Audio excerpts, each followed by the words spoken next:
few weeks ago I ran a practice workshop online, and in it I discussed the principle called the aggregation of marginal gains, and I thought actually this is something I want to talk to everybody about because it is such a super idea, very motivating and absolutely fascinating actually. So that's what we're talking about today, the aggregation of marginal gains. So if you've read the book Atomic Habits by James Clear, and I'm a huge fan of this book, there's such a lot of interesting material in it, you'll have heard of this principle, and in it he talks about the example of the British cycling team, which is known as the Sky Team. So briefly looking at their history, they had been in existence since the early 1900s, the British cycling team in some form or another, and between their foundation and about 2008, their record had been one Olympic medal, and in every other respect they were bottom of every league table. They were so bad, in fact, that it had gotten to the point where cycle manufacturers and suppliers of sports equipment were hesitant to do business with them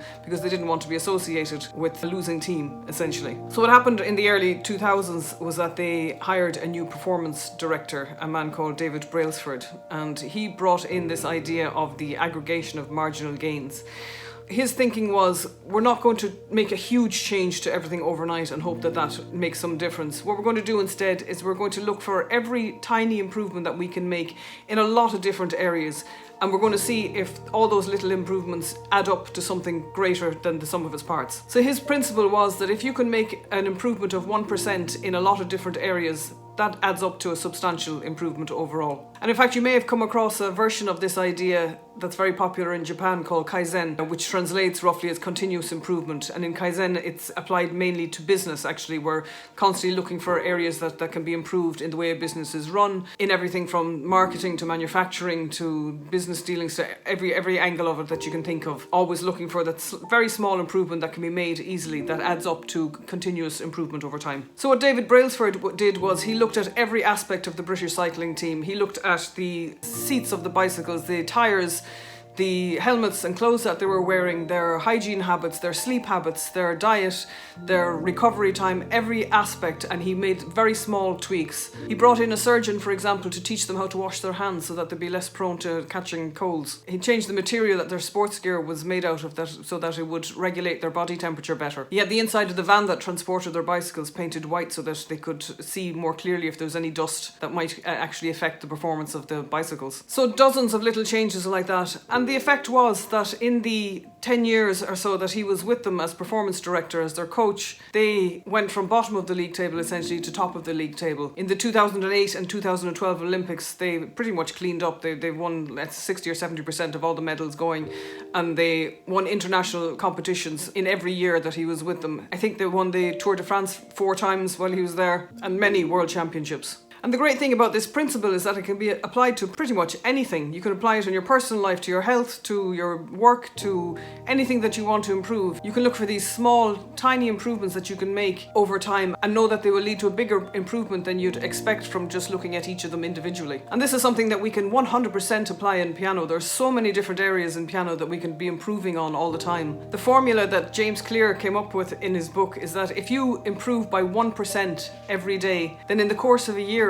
that'll result in you becoming 37 times better than when you started. That's not 37% better, that's 37 times better. That's a huge improvement. And to help you along in applying this to piano, I've made a list of the different areas that you can actually work on at any time, and just aim for that 1% improvement every day, and just keep applying it over the course of your piano studies, and know that it will lead to just continuous improvement and huge gains over time. So here are some ideas of how you can apply that. Note recognition, interval recognition, rhythm reading, scales, coordination, hand and finger independence, practice techniques, pattern recognition, memorization, knowledge of chords, maintaining a steady beat in music, using a metronome, posture, mindfulness, ear training, music theory, music analysis, knowledge of music history, and so on. I'm sure you can find more to add to the list, but what you can do is to take a few of those from the list and decide, okay, I'm going to focus on those for a while, and just work on getting 1% better every day. So a good idea might be to pick some to start off with that you can sort of measure. So for example, if you're using an app to help you with note recognition, you can try to beat your previous score, or see if you can learn to recognize a particular legend line note in a practice session. Maybe if you're learning a piece of music, you can try and increase the tempo of it just a little bit every day, or memorize just one more bar of it. Another way you could use this is to take a particular technical exercise like a scale or an arpeggio arpeggio, and play it every day, just trusting that it's going to get better as you just keep repeating the exercise, keep working on it, just to keep working on getting 1% better every day, and notice a change between the beginning of the month, for example, and the end of the month.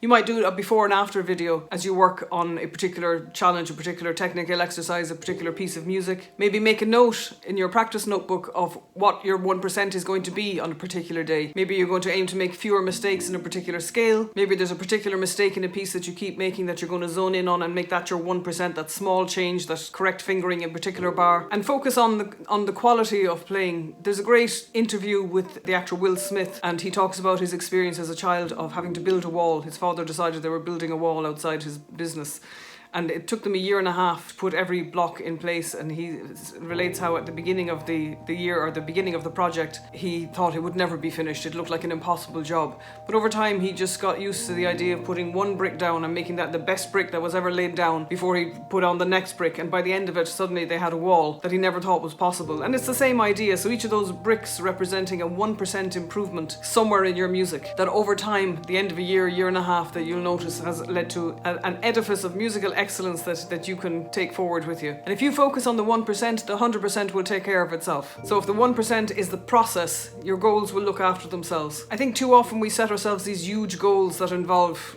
great transformation, and we're going to achieve such and such in a month, we're going to be able to play this piece or know all our scales or something. But actually, it's very hard to reach big goals like that. It's much easier to focus on the small things, the small continuous improvements that will actually lead eventually to those large goals without us really being conscious of it. So focus on those small continuous improvements that you can make, and notice how your goals over time will take care of themselves. So hopefully you find this idea as motivating as I do. I'm off now to see how I can make 1% improvement in my playing today, and I'd love to hear in the comments how you decide to work with it. So best of luck, happy practicing, and I'll see you again soon.